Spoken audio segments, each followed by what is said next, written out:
Assalamu алейкум, урматтуу кыргыз элим, урматтуу жүрөгү мээримге толгон жоомарт берешен инсандар.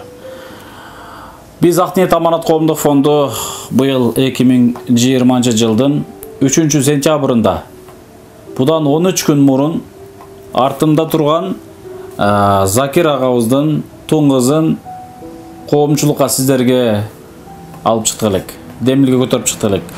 Ушул кыздын биринчи операциясы Кыргызстанда жасалды башына. Баштан шунт коюлуп ашказанга түшүрүлгөн. Эми экинчи операцияны Кыргызстанда жасай албай турган болду. Отказ беришти. Чет мамлекетте жасаш керек экен. Бул операция Индияда, Турция менен, Москва менен 3 мамлекет менен сүйлөшүп Москвада отказ берди. Бүгүнкү күндө Турция менен Индия алып келсеңер жасайбыз деп күтүп турат. Бирок эртелеткиле деген бизге сөзүн айткан, жообун айткан. Канчалык эртерээк келсеңер балага жеңил болот, силерге дагы жеңил болот.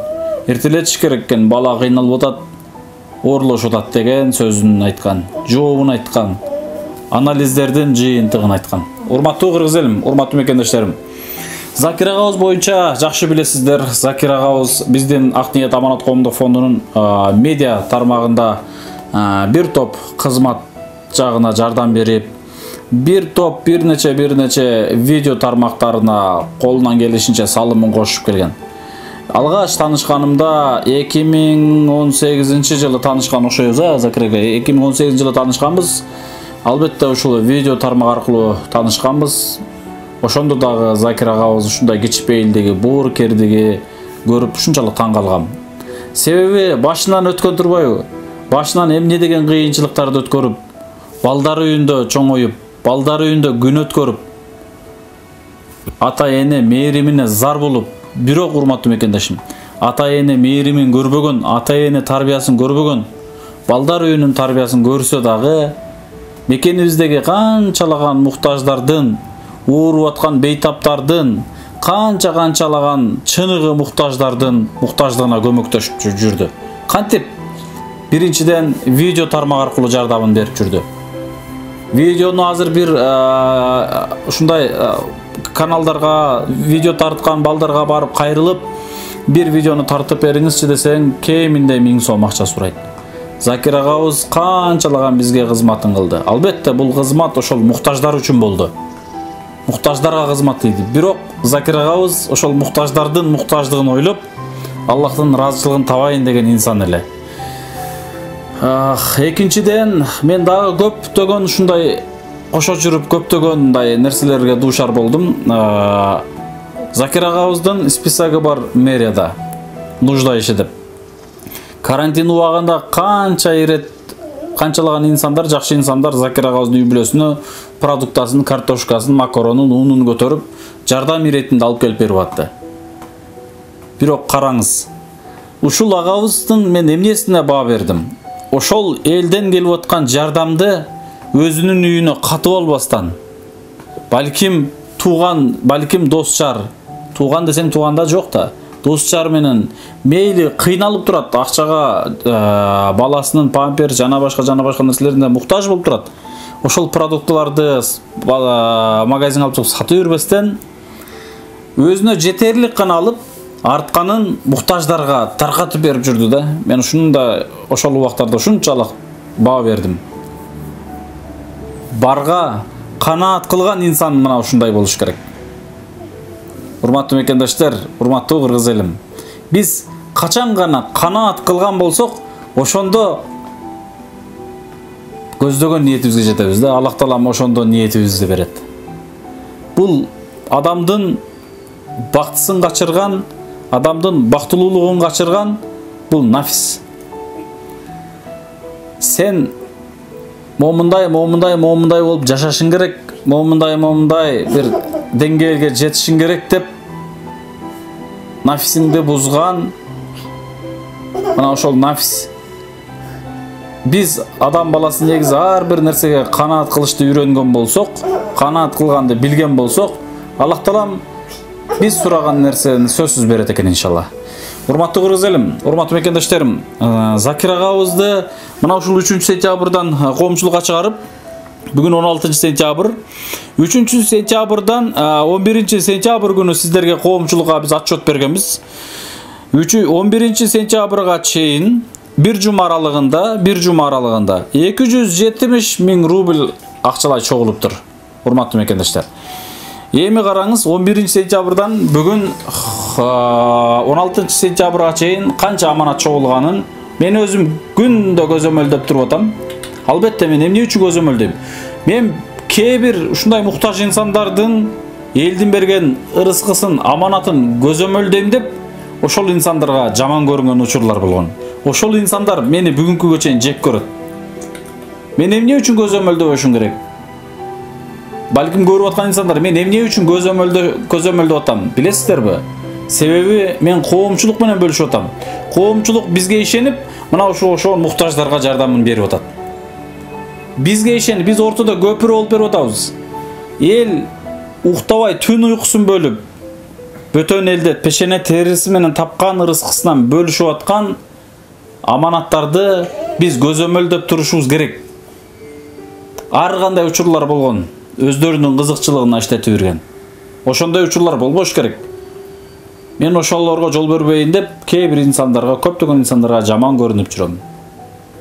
Башта башкача кайрылышат. Биртке элден аманат түшкөндөн кийин сенин сөзүңдү момундай айтканда кимсиң да деп койбойт. Закир ака, салам алейкум, кандайсыз? Ден жакшыбы? Кызыңыз кантип атат? Кызым ушул чыдап жашап атабыз ушул. Жакшыбы? Ооба, Аллага шүгүр. Закир ака, суроо азыр эл көрүп турат. Азыр биз деле билебиз, бирок өзүңүз айтып кетсеңиз жакшы болот.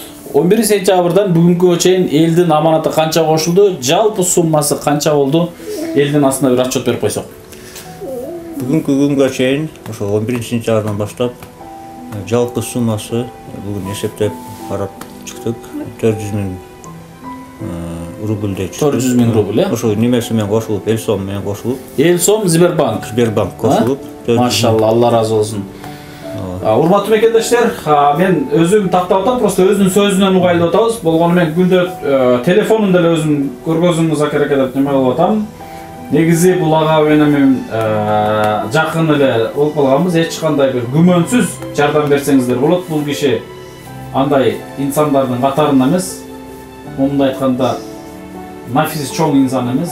Бул инсан бүгүнкү күндө кызым жакшы болсо медер мен ниетиме, максатыма жетерлем деп чуркап жүрөт. Өзү таянар эч кимиси жок. Жалгыз, урматтуу мекендештер. Жардам сураар эч кимиси жок. Сиздерден аргасыз жардам сурап кайрылып атат. Закир ака, элибиз сизди көрүп турат. Жалпы элибизге бир татына бир ыраазычылыгыңызды билдирип койсоңуз жакшы болот. Дагы да кайрылып кетсеңиз жакшы болот. Бүгүнкү күнгө чейин ошол каражаттар Аллага шүгүр чогулуп атат. Көп элибиз жазып, жакшы сөздөрдү жазып, дубаларды жазып, аябай ыраазы болуп атабыз. Биз жалгыз эмес экенбиз деп чындыгы аябай кубанып атабыз. Ошо элибизге, кыргыз элибизге ошо чоң ыраазычылык билгизебиз. Жана эле ошол ак ниет аманат кайрымдуулук фондко чоң ыраазычылык билгизебиз. Андан кийин эле ошону кошуп кетейин.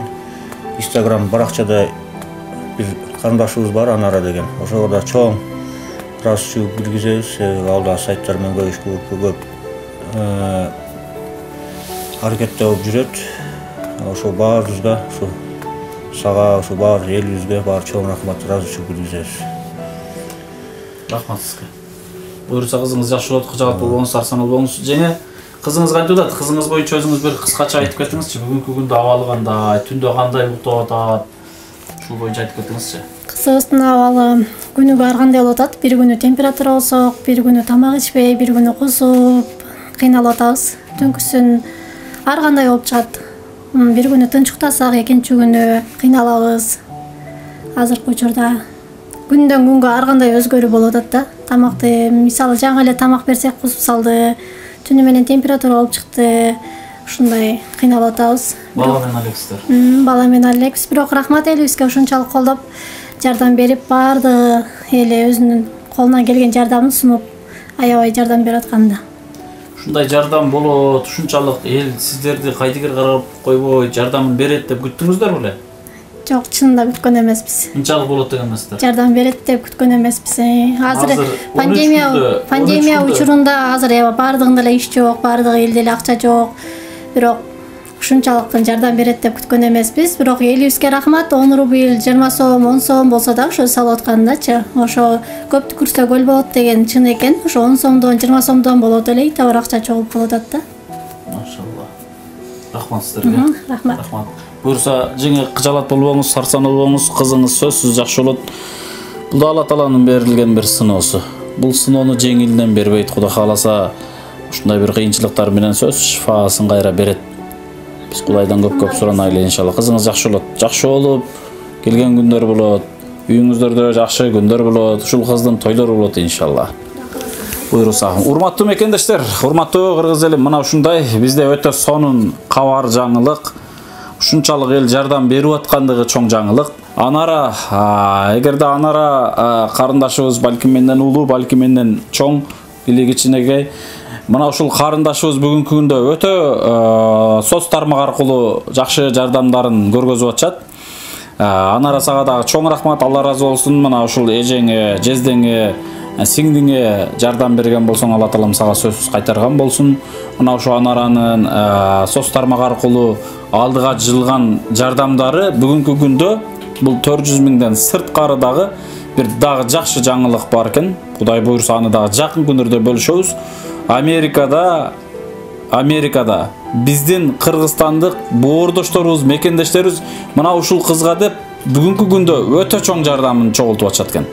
Мен азыр айтпай турайын дедим эле, бирок сүйүнгөнүмөн чыдабай бөлүшүп атам. Кудай кааласа ал аманатты дагы жөнөткөндө сиздер менен бөлүшөбүз. Караңыздарчы, өздөрү Кыргызстанда эмес, өздөрү Закир аганын коңшусу эмес, өздөрү Закир аганын жердеши эмес, жакын эмес, тааныш эмес, билиш эмес, мигрант болуп деңиздин аркы башында жүрөт. Бөтөн эл, бөтөн жерде жүрөт. Бирөөнүн жерине мусапыр болуп жүрөт. Кээ бирибиз Закир агабыздын жанында жүрүп, кызын оозубуздагы сөзүбүз менен сурай албай атпайбызбы? Мына ошол мигранттарыбыз деңиздин аркы башында жүрсө дагы видео аркылуу көрүшүп жардамын жөнөтүп атышат. 15 күндө, 2 жумада караңызчы, 400 миң рубль аманат чогулду. Bundan sırtkar Amerika'nın dağı çoldu atkan mekendештерибиздин аманаттары бар, иншалла. Келиңиz, урматтуу кыргыз элим, урматтуу мекендештерим. Жакшылыкта жарышып калайлы. Адамдын өмүрүн сактоо, билесиздер, бул ба жеткис бакыт. Сөз жеткис бакыт. Болгондо дагы бөбөктөрдүн, наристелердин өмүрүн сактоо. Болгондо дагы таянар эч кимиси жок. Балдар үйүндө чоңойгон. Сиздерге ишенип жардам сурап аткан момундай үй бүлөгө көмөктөшүү бул сиздер үчүн деле чоң бакыт болсо керек, мен үчүн эле эмес. Жакшылыкта жарышып калайлы. Келиңиздер, Кудай кааласа ушул кызды жакын күндөрдө Индияга же Турцияга башынын операциясына жөнөтүп калайлы. Көмөктөшүп калыңыздар, жардам берип калыңыздар. Жарышып калыңыздар. Бүгүн мүмкүнчүлүк бар. Колдон келишинче, көптөн эмес, аздан, тамчыдан көл куралат. Тамчылап отуруп көрүп аткан 10 миң деген адамдар 100 сомдон эле жардам берсечи, урматтуу мекендешим, мейли 100 дебейинчи, 50 сомдон 500 миң аманат болот экен. Уже Индияга операциясына жетип калар эле. Бул кызга бүгүнкү күндө башынын операциясына 15 миң доллар каражат керек. Мына ушуга көмөктөшүңүздөр. Рахмат барыңыздарга. Жардам берүүчү даректер, номерлер, реквизиттер, Сбербанк карта, эл сом, бүт номерлер ушул видеонун алдына, экран алдына коюлат. Күмөнсүз жардам берсеңиздер болот. Равшан Ходжа деп Сбербанктан чыгат, ишеничтүү адам. WhatsApp эл сом номер бөбөктүн атасы Закир агабыздын атында өзү алат. Өзүнө байланышсаңыздар болот иншалла. Урматтуу кыргыз элим, урматтуу мекендештерим, дагы бир нерсени айта кетпесем болбойт.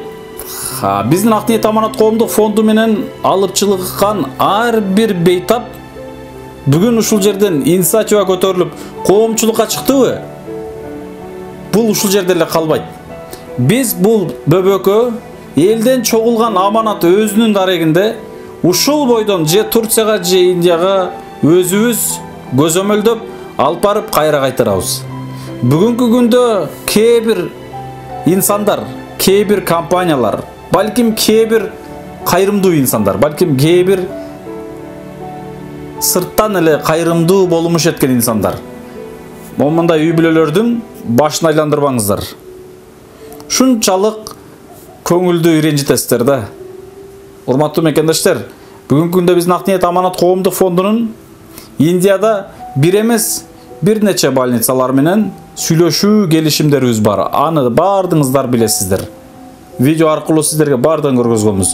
Ар бир операциялардын пакеттери бекитилген. Biz эмне максатта biz алар менен сүйлөштүк.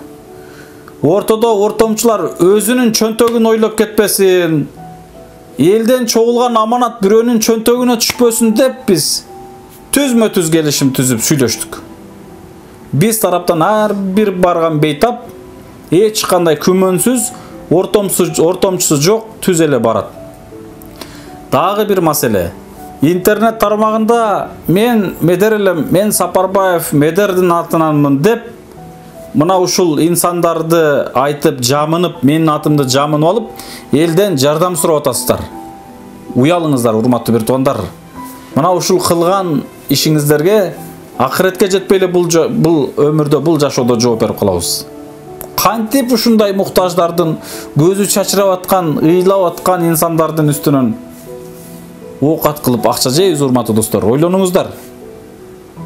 Соц тармагы аркылуу ушундай нерселер болуп атат, менен сурап атышат. Ушул чынбы деп мага жазгандарды көргөзүп атышат. Дагы урматтуу көрүүчүлөр, урматтуу мекендештерим, сиздер бир гана Закир агабыздын астында Элсом картасы коюлган. Бир гана ошол экран алдындагы Сбербанк карта коюлган, Равшан Коджа деп чыгат. Ошондон башкага жөнөтпөңүздөр. Ушул кызга жардам берем десеңиздер. Ортодогу сиздердин башыңыздарды айланткандарга эч качан ишенмеңиздер. Мына ушундай инсандар бар экен. Таң каласың. Бул биринчи жолу болуп аткан учур эмес. Мындай учурлар көп болгон. Мындай инсандарды жамынып алып, оокат кылган инсандар көп болгон. Мен тең элбечилем, Кудай өзү жазасын берет деп. Ошон үчүн этият болойлу. Элибиздин башын айлатпаңыздарчы. Чын айтайын, суранам. Урматтуу кайрымдуу элим, сиздер дагы өтө тактык менен тастыктап билип алып, түз өздөрүнө жардам бериңиздер. Өздөрүнүн номерлери бар, өздөрүнөн сураңыздар. Болбосом биздин фонддун акырында визиткасы коюлган. Ошол жерде биздин номерлер коюлган. Кеңеш сураңыздар, кандай кылсак болот Медер деп. Менде бир эле WhatsApp иштейт. 705 мен 33 77 90. Эгерде менин атымдан башка адам, башка номер менен кайрылган болсо, ал инсандарга эч качан ишенбеңиздер. Мына ушуну айтып коеюн дедим элем. Рахмат барыңыздарга, тынч болуңуздар. Кудай кааласа аз күндөрдө бул наристени коомчулукка алып чыктыкпы? Аягына чейин турабыз. Аягына чейин барабыз. Бүгүнкү күндө жол заграницалар жабык, бирок бейтаптар үчүн каттамдар бар. Кудай кааласа биз ал жолдорун издейбиз, табабыз. Каражатты эле чечип алсак, азыркы күндө кызга паспорт документтерин растап атабыз. Жакын күндөрдө биз ал маселени чогултуп алган болсок, биз түзмө-түз больницаны өзүнө жөнөтөбүз. Мына ушундай. Тынч болуңуздар, аман болуңуздар. Мен жогоруда айтып өткөн инсандар өтө терең ойлонуп, анан элдин башын айлантыңыздар дейт элем. Абайлаңыздар достор. Рахмат барыңыздарга, тынч болуңуздар. Ассаламу алейкум.